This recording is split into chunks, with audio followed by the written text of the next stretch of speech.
Hi, we're doing, this week, we're doing French. So next couple of weeks we're going to be doing French, Italian, more European dishes. So right now we are doing the first part. And one thing you do now to understand with European dishes, one thing, it requires several steps. Several more steps than any Asian dish. Usually I have 3 videos, probably I'll have way more for these dishes because it requires so many steps. And it requires preheat, overheat, adding, subtracting, putting things in, and this requires a lot of items. And as you see in the section, you're going to see that there's a heavy amount of stuff. And there are some things that at first you won't know. The first thing you're going to see is shallots. Shallots are actually onions, so that's something to find out.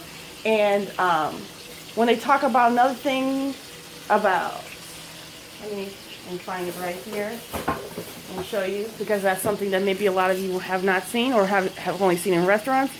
The peppercorns, they're black peppercorns, are basically what salt and pepper, they're pepper. They're just the whole form of pepper.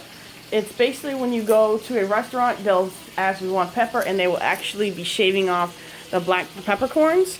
You don't actually have to get peppercorns if you don't want to and if it's too expensive, but it goes straightly to how the flavor is distributed, and also it doesn't automatically come off. So if you don't want to, that's your business, but I did obviously I went out and got some. First of all, we are cooking our sausages. Now the sausages are not fully cooked. As you can see, I just put them on just before the video started. And what we're going to do, I have 6 pounds of chicken, because this is a chicken and sausage dish. I'm going to cook both these because we are going to get, obviously, the big pans I usually make with it. The chicken and the sausages are both going to come together. But as I just said, we're just browning this. So I'm going to probably flip this over in a momentarily.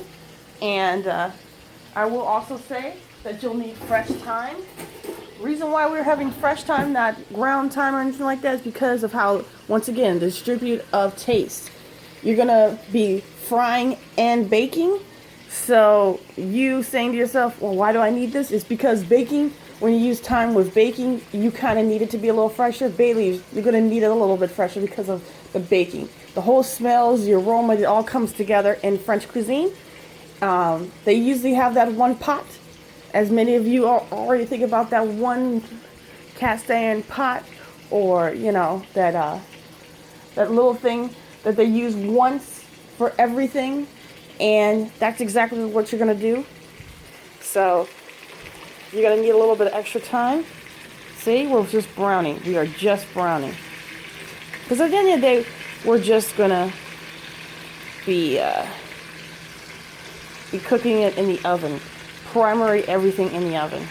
These things are actually a little bit spicy, so if you don't like that kind of spicy, you can have the option of changing the sausage, but I wanted to make it almost basically to the type of the recipe. I got this recipe from a website, like I do a lot of other places, and usually I can add or subtract a couple of things, but I did mostly have everything together, and it did take a second. And these sausages are not sold every single place. If your supermarket has a large area for meat and for different kinds of meat, then you can probably find this. But it also, let me just be honest with you, it is a Hispanic sausage. So if you go to a Hispanic supermarket, you can find this much easier. It's in the shows exactly what it is. I forgot what the exact name is. Chorizo thing.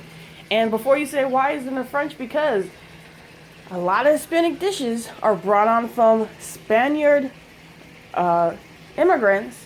I wouldn't say immigrants, I'd say conquerors. When they came to Mexico and other places, and they conquered the area. And the modern Mexican or South American is actually the descendants of people who were conquered.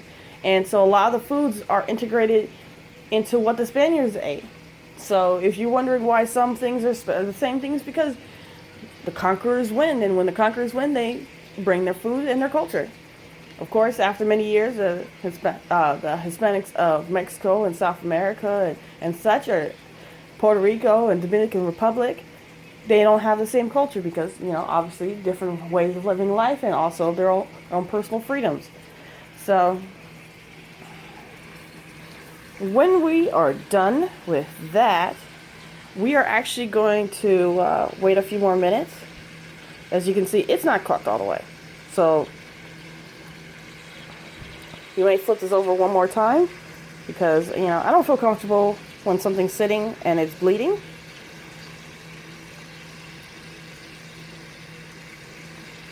That's the first thing. I always want to tell people. I don't feel comfortable, but we're going to have to. We're going to put it in a pot, and we're going to put these bad boys in, and we're going to do the same thing. And when we take it out, we're going to cut it up, and I'm so happy that I just bought a meat cutter, not just a plate. And so for anybody who's asking, why do you need the separation of vegetables, meat, is first of all, usually with vegetables, that's usually plastic, and so it's harder to get out the blood and stuff.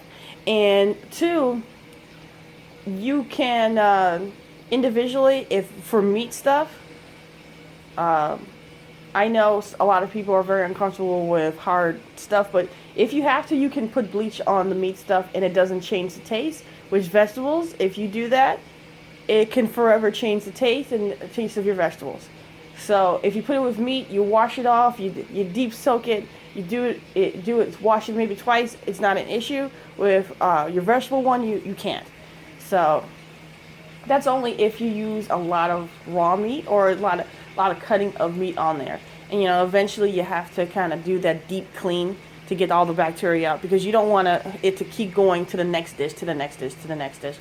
So I'm going to cut these up into little pieces. So this part would be cut up, this part would be cut up, this part would be cut up, and this part would be cut up, and then this part. And we're going to keep going with that, and we're going to keep cooking, and I'm going to come back with a video that will show me stirring up the chicken, and then we're going to go to the next part. And yes, there's going to be a lot of different parts. I'll also at the start of the next video, I'm going to show the cut up pieces, so once again you can see how it looks like. So I'll talk to you guys later, and you guys have fun starting up your meal.